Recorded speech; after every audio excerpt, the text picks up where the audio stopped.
is important as we bring it to the table, as we bring it to the country, as we bring it to the community. Learn to appreciate that.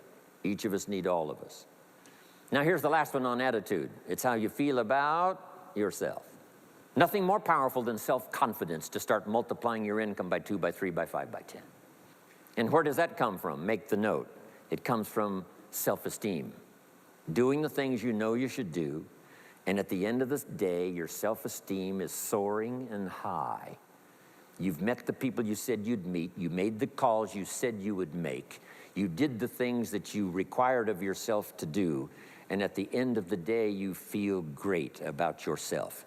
That is one of the greatest motivating factors for the future, self-esteem, feeling good about yourself.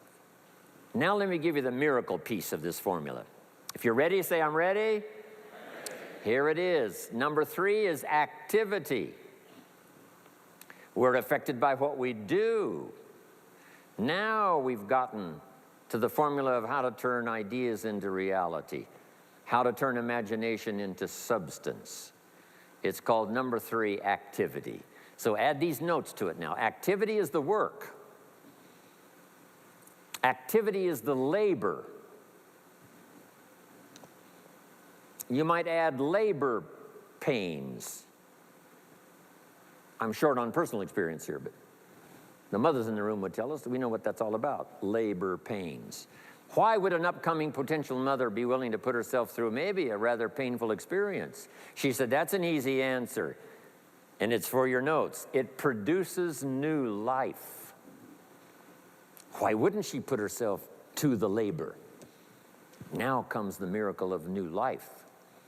And whether it's new career life or new business life or new friendship life or new married life or new life of any kind, it has to come from the work. It comes from the labor. In fact, labor was so important. Here was the original formula for labor.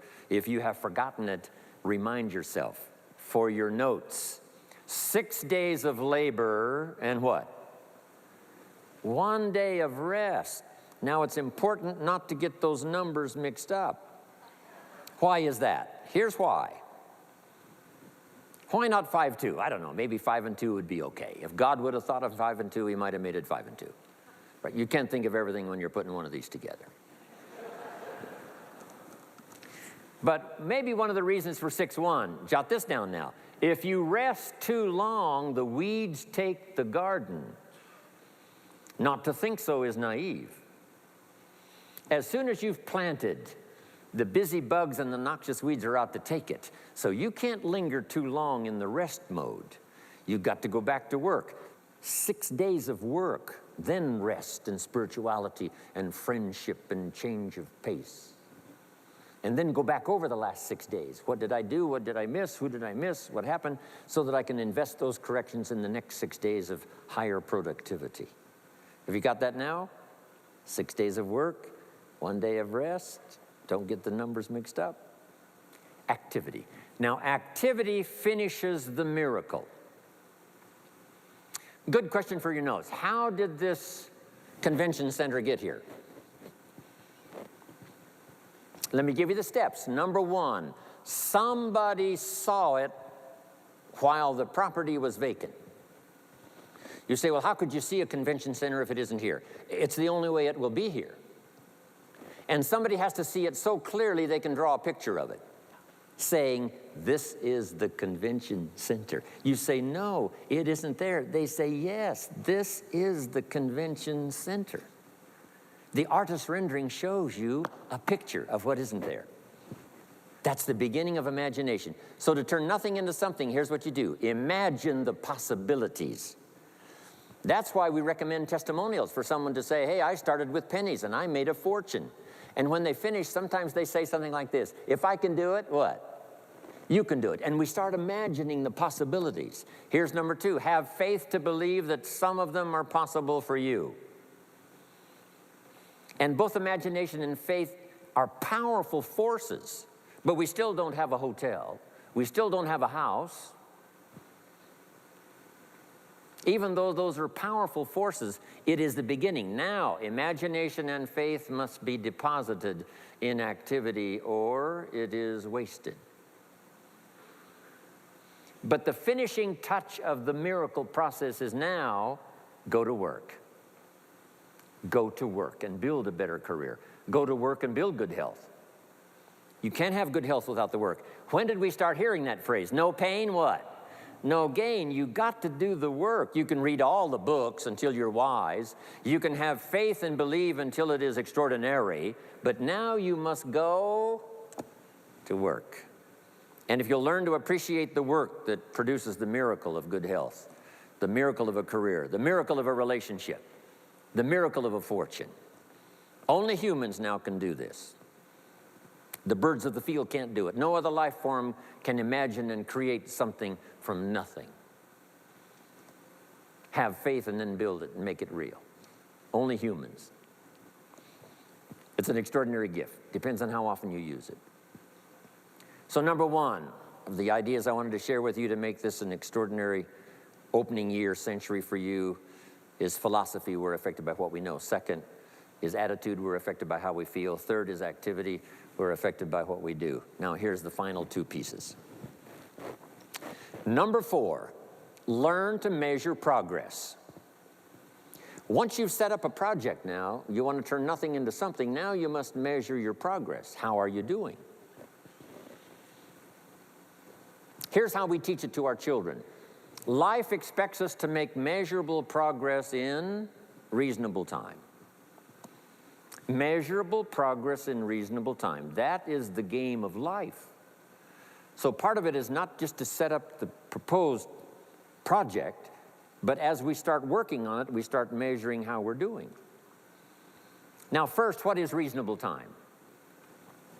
You can't ask someone every 5 minutes, how are you doing now? See, that's too soon. Guy says, I haven't left the building yet. Give me a break. Now, we can't wait 5 years. That's too long. So there's reasonable time. So make this note now. What is reasonable time? One, at the end of the day. A conversation a father should have with his daughter today, because the magic is there. If he waits till tomorrow, the magic may be gone today. Next is a week. Make that note. Usually, we get paid by the week. Somebody adds up our value to the marketplace, out comes the check. The next week, somebody adds up our value to the marketplace, out comes the check. What I learned to do is to change my value to the marketplace so the check kept getting bigger and bigger and bigger. I didn't have to change the economy, I only had to change myself. Measure your own progress. Success is a numbers game. We demanded of our children, how many years do you want your child to spend in 4th grade? Approximately. About 1 year, right? You say, well, if they're nice kids, would you give them 3 or 4 years? You say, no. This is not a nice game. This is getting ready for the future. This is getting ready for the challenges and the opportunities. You can't linger in 1 grade more than 1 year. Now make this note. The same should go for us as adults.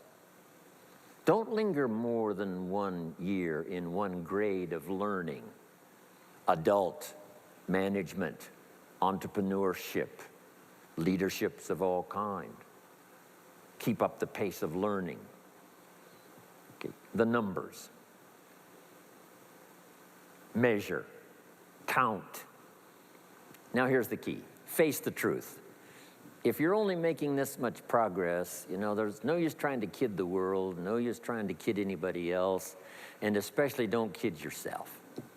If in a period of time you've only made so much progress, you just got to swallow hard and say, this is the truth.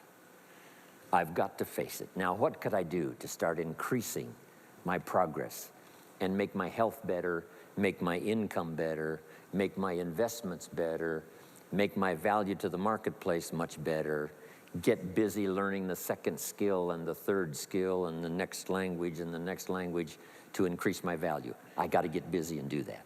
See if you will do that. I promise you, one of the greatest motivating factors in the world is progress. And if you'll measure it, you'll get excited. Now here's number 5 of the 5 major things I wanted to share with you to make these opening years of the 21st century really pay off for you. And here's the word, lifestyle. Learning to live well, because the ultimate essence of life is not a Ferrari. The ultimate essence is not a home. The ultimate essence is not a bank account. It's not $1 million. It's not a fortune. Here it is. The ultimate essence of life is learning to live a good life. That's the key. Whether you have modest resources or whether you have mega millions, either way, the real key is learning to live a good life. And so in my closing 5 minutes, let me give you what I think is a good list. Now, this is the short list. In other presentations, I cover a longer list, but this is called Jim Rohn's short list for living the good life. Here it is. Number 1, productivity. You really won't be that happy if you don't produce. And here's the next bit of advice on that. Produce to the max if you possibly can. To produce a little is okay. To produce enough is okay. To produce some to get by is all right. But why not try productivity to the max? Andrew Carnegie, who built the steel industry back in the 30s, here's what Andrew said. I'm going to spend the first half of my life accumulating money. I'm going to spend the last half of my life giving it all away.